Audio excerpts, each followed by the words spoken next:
자, 기도 드리시겠습니다. 항상 우리보다 앞서 나아가시고 항상 우리를 인도하여 주시는 주님, 이 광야 같은 세상 속에서 구름기둥과 불기둥으로 지켜주시고 길이 없는 세상 속에서 생명의 길이 되어주시고 기쁨이 없는 환경 가운데서 새 일을 행하여 주시니 참으로 감사합니다. 아무것도 두려워하지 아니하고 전적으로 주님만 의지합니다. 우리를 받아주시니 감사합니다. 마음과 목숨과 힘을 다하여서 우리를 사랑하시는 우리 주님 예수 그리스도의 이름으로 기도합니다. 아멘. 자, 오늘은 떠나지 아니하니라 라는 말씀으로 주님의 은혜를 함께 나누도록 하시겠습니다. 여러분, 1969년도 7월 20일에 아폴로 11호가 인류 최초로 달에 착륙했을 때 전 세계는 그 장면을 보고 정말 큰 기쁨과 놀라움, 큰 충격을 받았다고 합니다. 우리나라에서도 굉장히 크게 이슈가 되어서 기록을 보면 가족들이 사진관에 가서 기념사진을 촬영했다는 겁니다. 보통 사진관에 가서 가족 사진을 찍으면 돌잔치 할 때 아니면 환갑잔치, 칠순잔치, 좋은 일, 가족한테 좋은 일이 있어야지 사진관에 가서 가족 사진을 찍는데, 그때는 달나라에 갔다고, 아폴로 11호가 달에 착륙했다고 그거 기념하자면서 가족들이 사진관에 가서 그 기념, 달나라 착륙 기념 가족 사진을 우리나라에서도 많이 찍었다는 겁니다. 이러니 미국에서는 얼마나 큰 난리가 났겠습니까?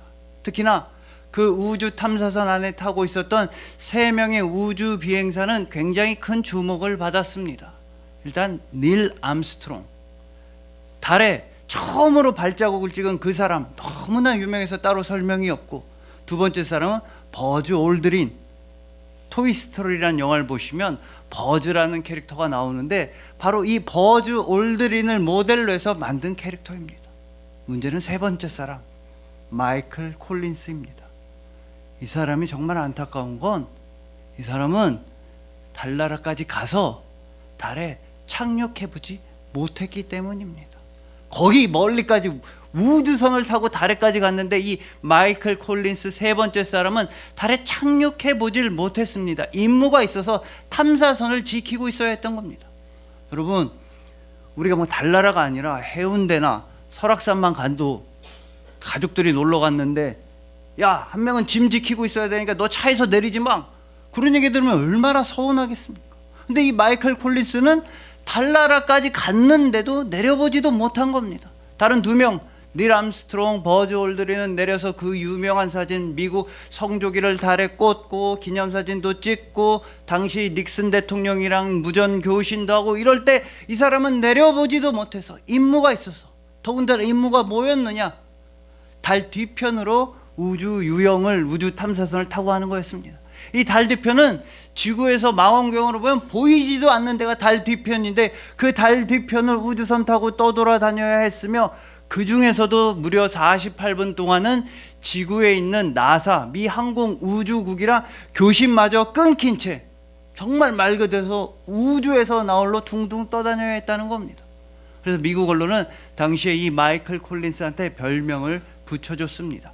우주에서 제일 외로운 사나이, 아담 이후로 가장 쓸쓸하고 가장 혼자였던 사나이라는 별명까지 붙여줬다는 겁니다. 여러분, 우리도 이 마이클 콜린스처럼 외롭고 서러울 때가 있습니다. 마치 지구에서는 관찰이 되지 않는 달 뒷면에 나 혼자 떨어진 것처럼 아무도 나의 눈물 알아주지 않고 나의 괴로움 알아주는 사람 아무도 없는 것 같은 때가 있으며, 나 혼자만 달나라에 착륙하지 못한 것 같은, 나 혼자 외따로 떨어져 있는 것 같은 그런 서글픔을 느낄 때가 우리는 살다 보면 있는 것입니다. 하지만 그런 순간까지도 임마누엘 하나님 예수 그리스도께서는 여러분과 항상 함께하여 주십니다. 예수님은 항상 여러분과 동행하시고 항상 여러분들의 눈물 알아주시고 언제나 여러분을 지켜주시는 것입니다.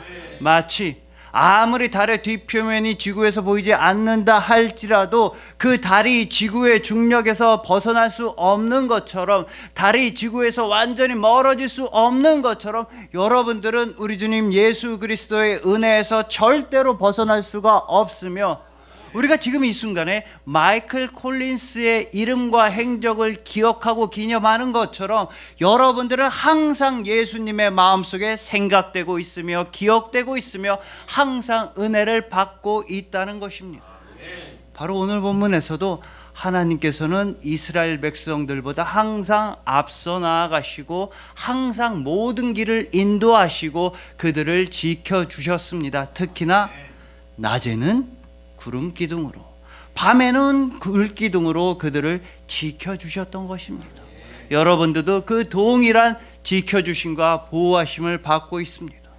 낮에는 구름 기둥으로, 밤에는 불 기둥으로 하나님께서 여러분들을 보호하고 계시기에 하늘 나라에서 여러분들에게 지어준 새로운 별명은 세계에서, 우주에서 가장 안전한 사람들, 가장 큰 보호를 받고 있는 사람들, 여러분들이 바로 하늘나라의 거룩한 그리스도인이 되었던 것입니다.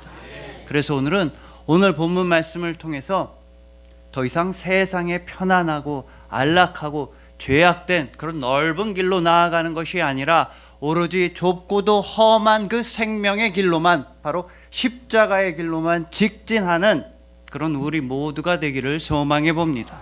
십자가에서 가장 차가운 버려짐을 당하신 예수님께서, 십자가에서 가장 뜨거운 고통을 당하신 예수님께서 완전하게 사랑하시고 보호하여 주시는 여러분들을 주님의 이름으로 축복합니다.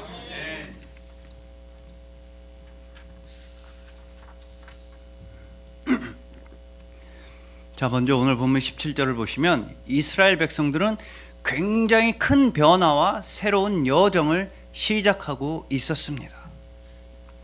바로가 백성을 보낸 후에, 즉 오늘 본문 이전까지 이스라엘 백성들은 바로가 왕으로 있던 애굽에서 400여 년 동안 노예로 지내야 했지만 이제 오늘 본문부터는 애굽에서부터 나와서 주님께서 주시는 온전한 자유를 누리게 되었다는 겁니다. 그런데 바로 이러한 오늘 본문의 상황이, 처음으로 자유를 되찾게 된 바로 이런 상황이 오히려 더 큰 문제와 어려운 상황일 수도 있었다는 겁니다.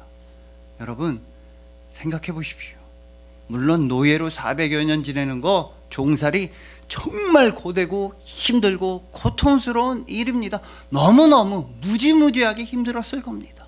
하지만 그렇게 고통을 당하는 동안에 이스라엘 백성들의 적어도 마음만큼은, 정신만큼은 하나로 통일되어 있었을 겁니다.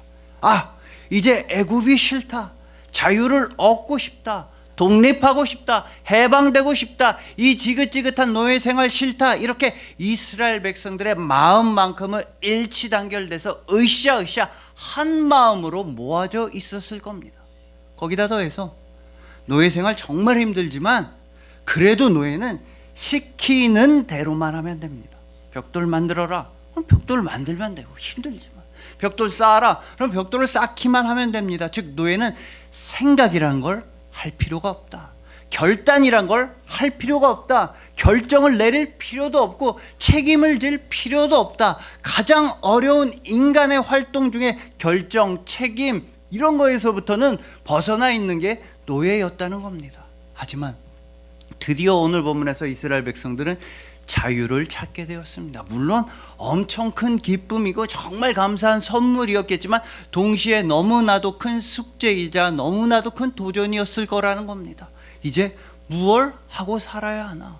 나에게 주어진 자유 가운데서 어떤 삶을 살아야 하나? 어떻게 지내야 하나? 언약의 땅까지, 적과 꿀이 흐르는 그 땅까지 어떤 길로 나아가야 하나? 모든 어려운 결정과 선택이라고 하는 크나큰 문제 상황에 닥치게 되었다는 것입니다. 여러분, 영화 중에 보리밭을 흔드는 바람이라고 하는 영화가 있습니다. 이 영화의 배경은 1920년대 아일랜드입니다. 이때 당시 아일랜드는 영국의 강력한 지배와 간섭을 당하고 있었습니다. 이때 영화 주인공은 아일랜드 출신의 청년 의사입니다. 이 청년은 우리나라 일제시대 때 많은 청년들이 그랬던 것처럼 친구들과 함께 독립운동에 뛰어들게 됩니다. 물론 독립운동 힘들고 어려웠습니다. 죽을 위험도 처하고 춥고 헐벗고 제대로 먹지도 못하고 독립운동 너무 힘들었지만 이 주인공과 친구들 동료들은 다 같이 한 마음이 되었습니다. 해보자. 으쌰 우리 영국에서 독립할 수 있다. 우리 한번 해보자. 이렇게 일치단결돼서 한 마음으로 그 안에서 우정도 싹 트고 사랑도 싹 트고 그렇게 독립운동할 때가 마음은 더 행복했습니다. 그렇게 영화가 진행되다가 영국 정부에서 이상한 제안을 하나 합니다. 아일랜드한테 일정 부분만 자치를 허락해 주겠다. 너네 뭐 독립 그렇게 원하는 것 같은데 요 동네에서 요 지역에서만 너네끼리 알아서 살고 나머지는 우리 영국 거야 라는 협상안을 내놓는 겁니다. 이 협상안을 받아들고 독립투쟁을 하던 동료들 사이에 다툼이 생기게 됩니다. 야, 이거 받아야 된다. 일단 이렇게라도 우리 시작하자. 여기서부터 자치를 시작해 나가고 여기서부터 독립 자유를 누리자. 안 된다 무슨 소리냐. 완전한 독립을 해야지. 지금 영국이 저런 제안을 한다는 것 자체가 영국이 겁을 내고 있다는 거다. 우리 더 극렬하게 싸우고 더 극렬하게 독립운동해야 된다. 막 서로 뜻이 갈라지고 서로 어제의 친구가 적이 되는 그런 상황이 벌어지게 된 겁니다. 이때 우리의 주인공은 자기의 형한테 이런 편지를 보냈습니다. 우리가 무엇에 대해 반대하는지는 알기가 쉽다. 하지만 우리가 무엇에 대해 찬성하는지는 알기가 어렵다.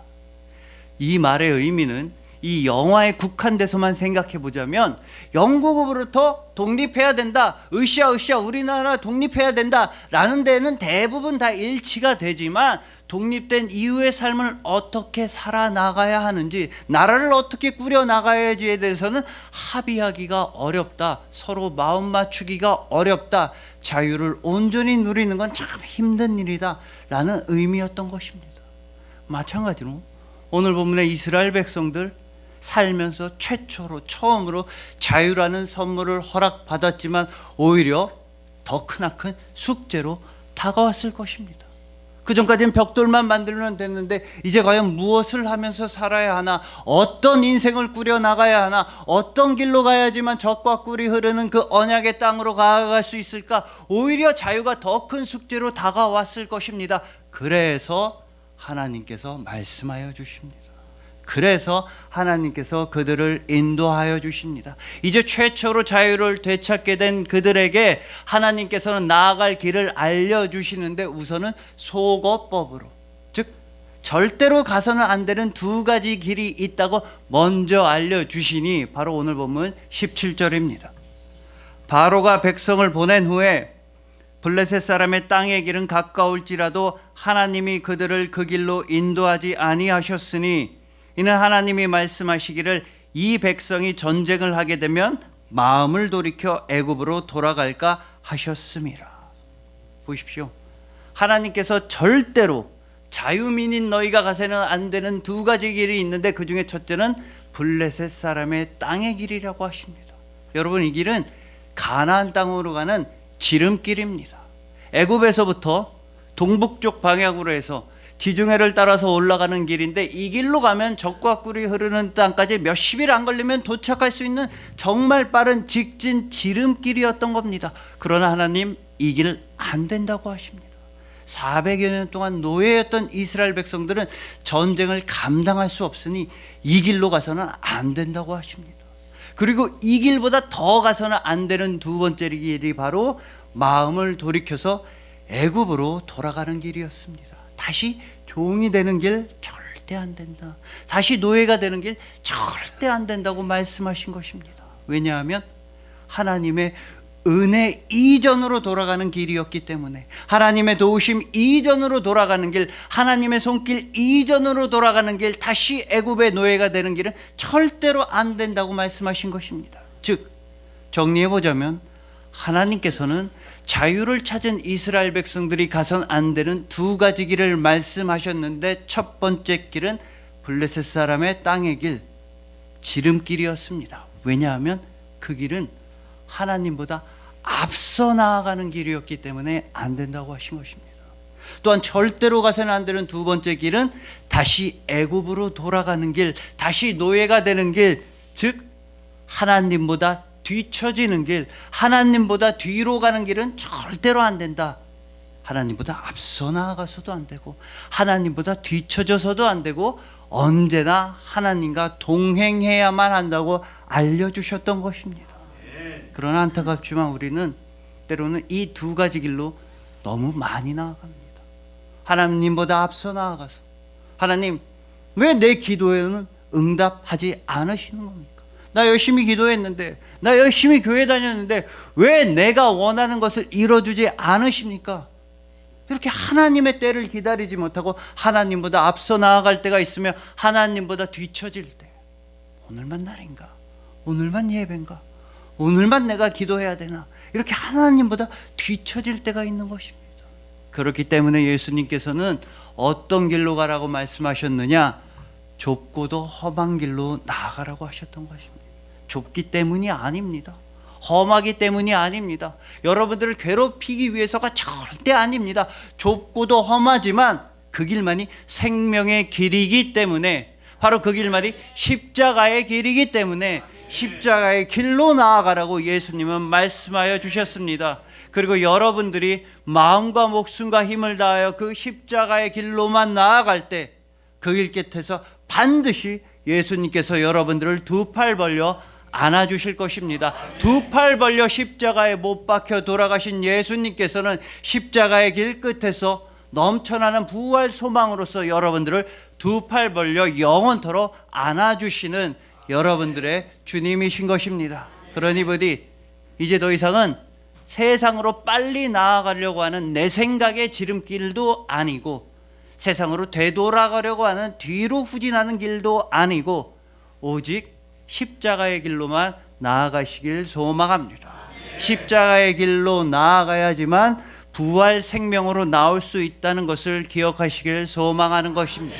십자가에 이르기까지 예수님과 함께 하시고 부활을 누리기까지 예수님과 함께 하시는 여러분들을 주님의 이름으로 축복합니다.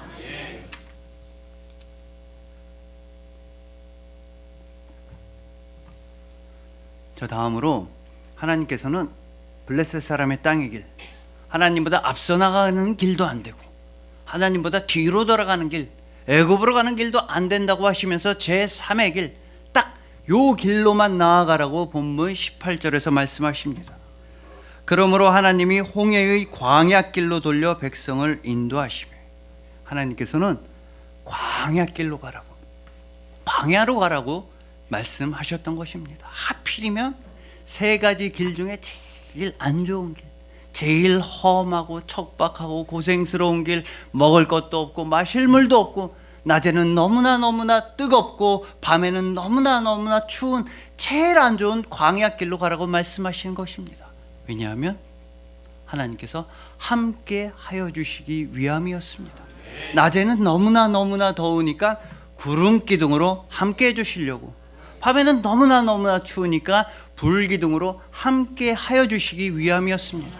여러분, 저는 오늘 설교를 준비하면서 이 광야의 길에 대해 묵상하다가 제 인생에서 제일 힘들었던 길은 언제일까 한번 생각해 봤습니다. 특히 낮에는 덥고 밤에는 추웠다고 하니까 내 인생에서 정말 힘들고 육체적으로 고난스러웠던 길은 언제일까 한번 생각해 봤더니 그때는 논산훈련소에서 있었습니다.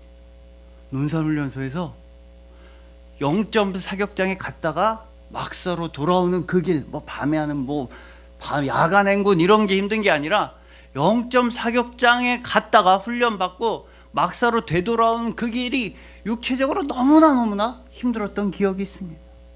여러분, 군대에 가보신 분들은 알겠지만 군대에서는 신기하고 이상한 현상이 많이 벌어집니다. 그런 신기한 일 중에 하나는 바로 계절입니다.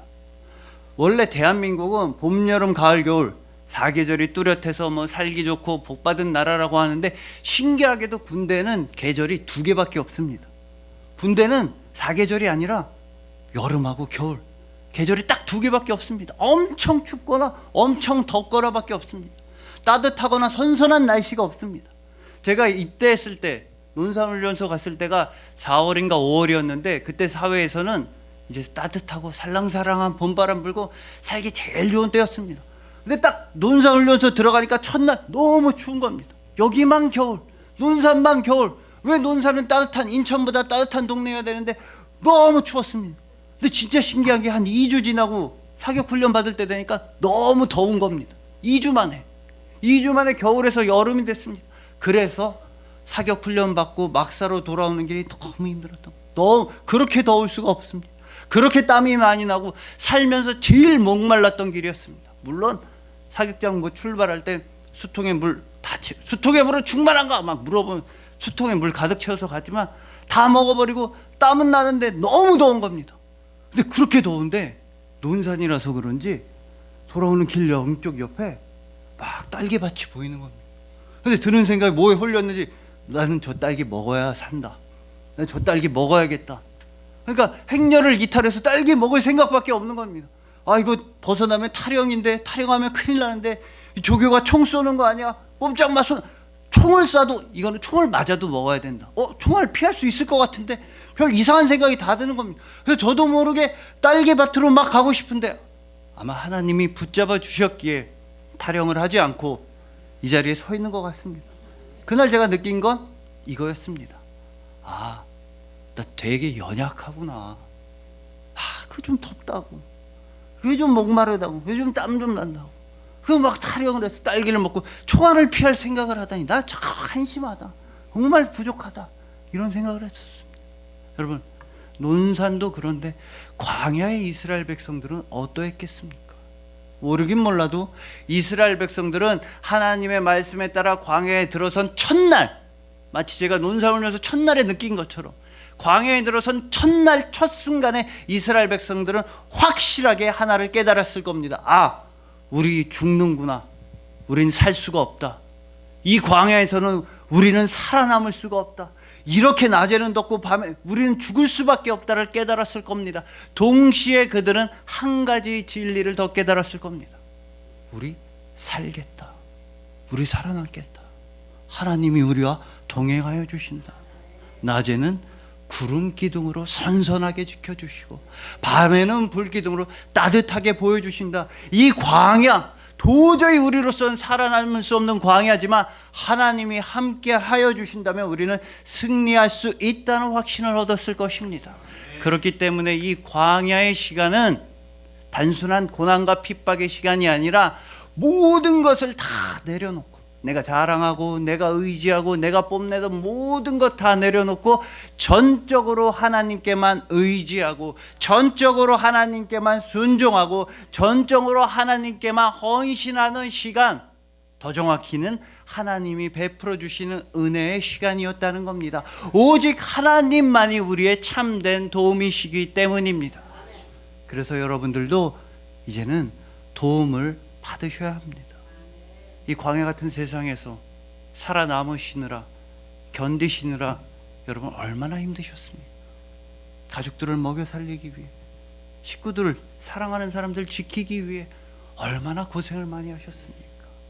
도와달라고 외쳐봤지만 도와주는 사람도 없었고, 그래서 더 이상 도와달라는 말도 나오지 않고, 다른 사람은 믿을 수 없고 나 혼자서 모든 걸 해결해야 되고, 그 수많은 짐 때문에 얼마나 힘드셨습니까? 이제는 마음껏 도움을 받으셔도 되고 마음껏 도와달라고 외치셔도 된다는 겁니다. 광야 같은 세상 속에서 바로 주님께서 여러분들의 도움이 되어 주십니다. 그래서 여러분, 하다못해 라면도 어떤 라면이 맛있다고 합니까? 내가 직접 끓여 먹는 라면은 서글프지만 라면 중에 제일 맛있는 건 남이 끓여주는 라면입니다. 남이 끓인 라면이 제일 맛있어 보입니다. 그래서 밤에 남이 끓인 라면 한 젓가락만 달라고, 맛있어 보이니 그거 달라고 하다 다 모든 다툼이 여기서 나고 친구끼리 절교하고 그런 일이 벌어지는 겁니다. 그냥 웬만한 라면을 한 젓가락 달라고 해도 되는데 왼손으로 비비고 오른손으로 비비고 그 라면 비빔면을 한 젓가락 달라는 건 정말 진짜 싸우자는 말밖에 안 되는 겁니다. 어쨌거나 라면도 하다못해 남이 끓여준 라면이 맛있는데 여기에는 과학적인 이유가 숨겨져 있다고 합니다. 그 이유를 밝혀내기 위해서 여러분들에게 질문을 먼저 하나 드리겠습니다. 여러분들은 라면을 끓이실 때 뭐부터 먼저 넣으십니까? 스프를 먼저 넣으십니까? 아니면 면을 먼저 넣으십니까? 저 어렸을 때 저희 집은 부모님이 바쁘셔서 그런지 찬물에 스프, 면 한꺼번에 다 넣고 그때부터 끓이셨습니다. 바쁘셔서 그런지. 그러다 이렇게 뭉쳐있던 면이 펼쳐지면 그럼 그때 먹고 그냥 젓가락으로 들 수 있으면 먹고 끝이어서 되게 맛이 없었나 봅니다. 어쨌거나 여러분들은 스프와 면 중에 뭘 먼저 넣으십니까? 스프를 먼저 넣어야 라면이 맛있다라고 주장하는 사람들은 이 물이란 순수한 물은 100도씨에서 끓는다. 근데 라면 스프도 불순물이기 때문에 물에다 넣으면 끓는 물이 올라간다. 그래서 면을 맛있게 먹으려면 높은 온도에서 단시간에 바짝 면을 익히는 게 면이 맛있으니까 스프를 먼저 넣는 게 라면을 맛있게 먹는 법이다 라고 주장을 합니다. 하지만 그에 대해서 반대하는 면을 먼저 넣어야 된다고 주장하는 사람들은 아니다. 그 스프 넣는다고 해서 뭐 그렇게 드라마틱하게 끓는 점이 올라가지 않는다. 막 100도에서 끓던 물이 스프 넣는다고 막 150도, 200도에서 끓지 않는다. 조금만 올라갈 뿐이다. 오히려 스프는 마지막에, 최대한 마지막에 넣어야 라면의 향, 풍미, 맛이 올라간다 라고 주장을 합니다. 그런데 실제로 라면의 풍미가 좋아진다기보다는 스프를 나중에 넣어야 되는 이유는 우리는 스프를 먼저 넣으면 그때부터 라면 냄새를 맡게 됩니다. 라면 끓인 냄새를. 그런데 우리의 모든 감각 중에 이 코, 후각이 제일 빨리 피로를 느낍니다. 제일 빨리 지치는 겁니다. 그래서 스프를 먼저 넣으면 라면 스프를 냄새 맡는 그 순간부터 점점 라면 맛이 떨어지게 느껴져서 그래서 스프를 나중에 넣어야 하며 바로 여기에 남이 끓여주는 라면이 맛있는 과학적인 이유가 있다는 겁니다.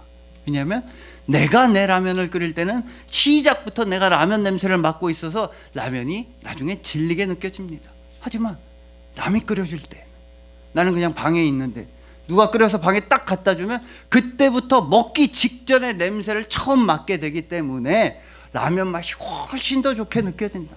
뭐 남이 끓여주면 대접받는 느낌, 뭐 그런 느낌도 있지만 그런 것도 좋지만 라면을 먹기 직전에 그 직전에 라면 냄새를 딱 맡아야지 라면을 훨씬 맛있게 먹을 수 있다는 겁니다. 바로 여기에 슬픈 진실이 하나 또 있습니다.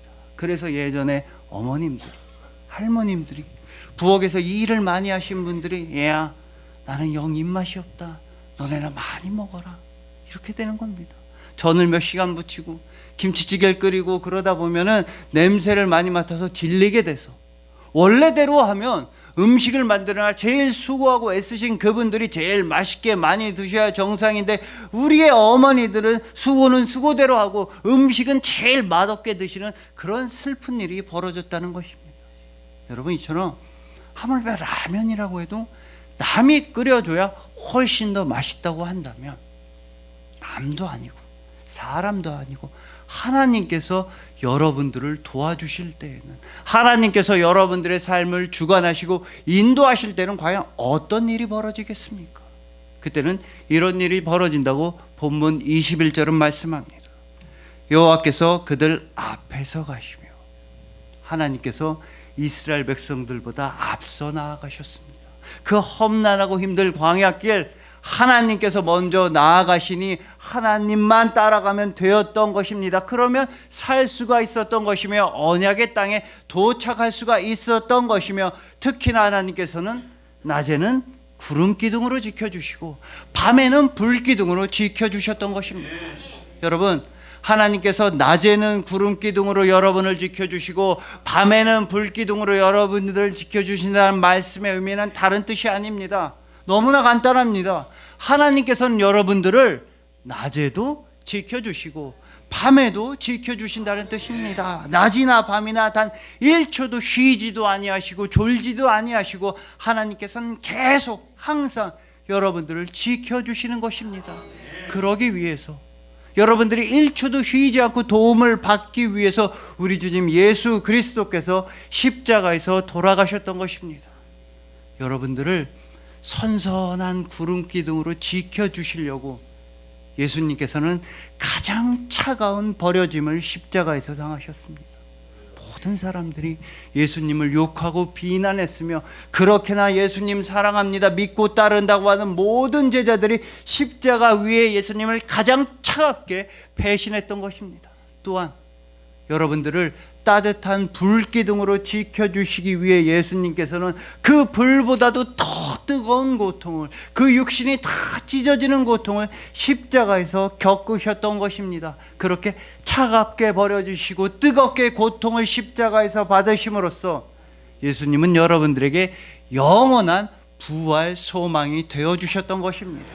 모든 사람들에게 차갑게 배신당한다 할지라도 예수님은 여러분들을 뜨겁게 사랑하셨으며, 가장 뜨거운 고통으로 그 온몸이 찢어지신다 할지라도 예수님께서는 여러분들을 서늘하고도 안전하게 보호하여 주셨던 것입니다. 바로 예수님께서는 여러분들을 사랑하시되 마음을 다하시고 목숨을 다하시고 뜻을 다하시고 힘을 다하셔서 예수님은 여러분들을 사랑하시기 때문이었습니다. 그리하여 이제 더 이상은 세상으로 빨리 달려나가는 내 생각에 직진하는 그런 지름길도 아니고, 세상으로 되돌아가려고 하는 길도 아니고, 오직 십자가의 길로만 행보하시는 여러분들, 이제 더 이상 나의 자랑, 나의 모든 것 다 내려놓고 전적으로 주님만 믿고 전적으로 주님께 모든 것을 다 의지하시는 여러분들, 예수님께서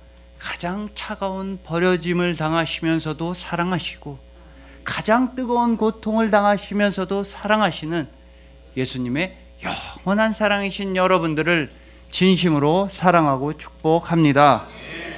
기도드리시겠습니다. 항상 우리보다 앞서 나아가시고 항상 우리를 인도하여 주시는 주님, 이제 더 이상 주님보다 앞서 나아가지 않겠습니다. 주님보다 뒤처지지도 않겠습니다.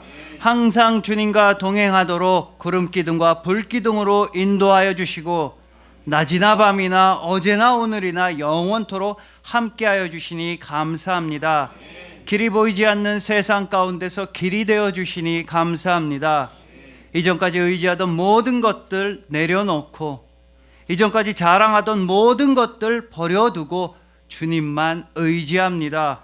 우리의 믿음, 우리의 결단, 우리의 평안 주님께 있으며 우리로선 해결할 수 없는 아픔과 미움과 슬픔까지도 주님 손에 맡겨드립니다. 주님만 믿습니다. 주님만 의지합니다. 주여, 이제 우리가 무엇을 바라리요? 우리의 소망은 주께 있나이다. 감사합니다. 그 마음과 목숨과 힘과 뜻을 다하셔서 우리를 사랑하시는 우리 주님 예수 그리스도의 이름으로 기도합니다. 아멘.